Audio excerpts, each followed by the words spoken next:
What is up? Welcome to this video. Welcome to another massive super episode right here on this channel. Today we are going to work with directories in Python, and we are going to look at an overview. Python's built-in OS and shutil models provide powerful tools for directory manipulation, allowing you to create and navigate, list, and also delete directories efficiently. So understanding these directory operations is essential for organizing files in projects, managing data storage, and building effective Python applications.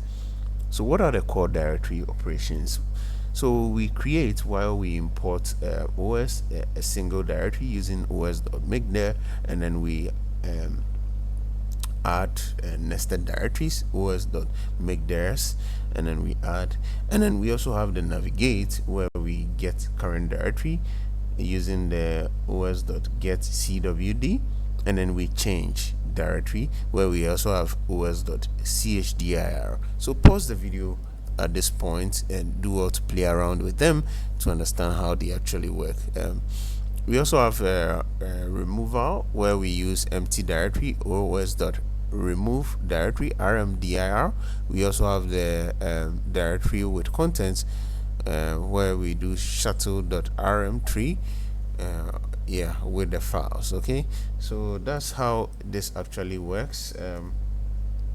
The caution with the shutil.rm3 permanently deletes files without recovery and add confirmation prompts in the code. Okay, so advanced actions and best practices: you have to check directory existence. If os exists, print directory exists. If else, make os.make theirs to make the directory, and then print created directory. Okay, so here's also another way to work with list directory contents. Take your time, pause the video, play around this, and list all files and directories using this code.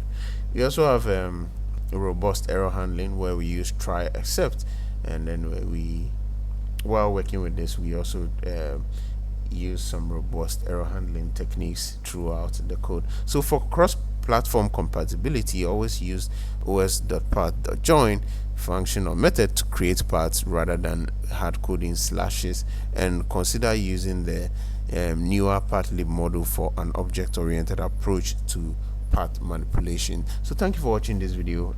Take your time, pause your video, try them out in VS Code, and let's know how it went for you.